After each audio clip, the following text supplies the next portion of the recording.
ജ്ഞാനത്തിൻ്റെ പുസ്തകത്തിൽ നിന്നുള്ള വായന, അധ്യായം 15. ഞങ്ങളുടെ ദൈവമേ, അവിടുന്ന് ദയാലുവും വിശ്വസ്തനും ക്ഷമാശീലനുമാണ്. അവിടുന്ന് എല്ലാറ്റിനെയും കൃപയോടെ പരിപാലിക്കുന്നു. ഞങ്ങൾ പാപികളെങ്കിലും അങ്ങയുടെ ജനമാണ്. ഞങ്ങൾ അവിടുത്തെ ശക്തി അറിയുന്നു. അങ്ങ് ഞങ്ങളെ സ്വന്തമായി കണക്കാക്കിയെന്ന് അറിയുന്നതിനാൽ ഞങ്ങൾ പാപം ചെയ്യുകയില്ല. അങ്ങയെ അറിയുന്നതാണ് നീതിയുടെ പൂർണ്ണത.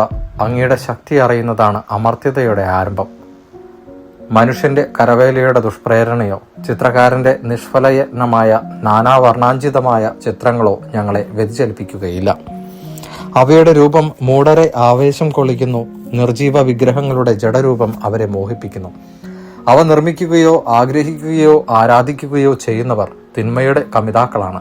അവയിൽ കവിഞ്ഞ് ഒന്നിനും ആശ്രയിക്കാൻ അവർക്ക് അർഹതയില്ല. കുശവൻ കളിമണ്ണ് കുഴച്ച് കിണഞ്ഞ് പരിശ്രമിച്ച് ഉപയോഗയോഗ്യമായ പാത്രങ്ങൾ ഉണ്ടാക്കുന്നു. ഒരേ മണ്ണിൽ നിന്ന് ഒരേ രീതിയിൽ അവൻ ശുദ്ധവും അശുദ്ധവുമായ ഉപയോഗങ്ങൾക്ക് പാത്രങ്ങൾ ഉണ്ടാക്കുന്നു. ഓരോന്നിൻ്റെയും ഉപയോഗം അവനാണ് നിർണയിക്കുന്നത്. അല്പകാലം മുമ്പ് മണ്ണുകൊണ്ട് നിർമ്മിക്കപ്പെട്ടവനും അല്പകാലം കഴിയുമ്പോൾ തനിക്ക് കടമായി ലഭിച്ച ആത്മാവിനെ ദാതാവ് ആവശ്യപ്പെടുമ്പോൾ തിരിച്ചേൽപ്പിച്ച് മണ്ണിലേക്ക് മടങ്ങേണ്ടവനുമായ മനുഷ്യനാണ് വിഫലമായ അതേ മണ്ണിൽ നിന്ന് വ്യാജദൈവത്തെ മെനയുന്നത്. തനിക്ക് മരണമുണ്ടെന്നോ തന്റെ ജീവിതം ഹ്രസ്വമെന്നോ അവൻ ചിന്തിക്കുന്നില്ല. എന്നാൽ അവൻ സ്വർണം, വെള്ളി എന്നിവയിൽ പണിയുന്നവരോട് മത്സരിക്കുന്നു. ചെമ്പുപണിക്കാരെ അനുകരിക്കുന്നു. വ്യാജദൈവങ്ങളെ ഉണ്ടാക്കുന്നതിൽ അഭിമാനിക്കുന്നു. അവന്റെ ഹൃദയം ചാമ്പലും പ്രത്യാശ കുപ്പയേക്കാൾ വില കുറഞ്ഞതും ജീവിതം കളിമണ്ണിനേക്കാൾ നിസ്സാരവുമാണ്.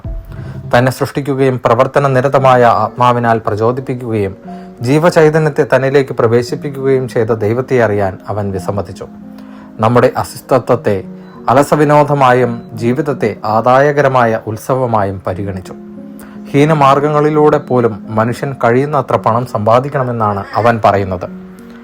ജഡപാത്രങ്ങളിൽ പദാർത്ഥങ്ങളിൽ നിന്ന് ദുർബല പാത്രങ്ങളും കൊത്തു വിഗ്രഹങ്ങളും നിർമ്മിക്കുമ്പോൾ താൻ പാപം ചെയ്യുകയാണെന്ന് അവൻ എല്ലാവരെയും കാൾ നന്നായി അറിയുന്നുണ്ട്.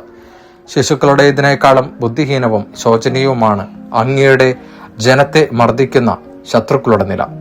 കാഴ്ചയില്ലാത്ത കണ്ണുകളും ശ്വസിക്കാത്ത നാസാരന്ധ്രങ്ങളും കേൾക്കാത്ത ചെവികളും സ്പർശനം സാധ്യമല്ലാത്ത വിരലുകളും നടക്കാൻ ഉപകരിക്കാത്ത പാദങ്ങളും ഉള്ള മ്ലേച്ഛ വിഗ്രഹങ്ങൾ ദേവന്മാരാണെന്ന് അവർ വിചാരിക്കുന്നു.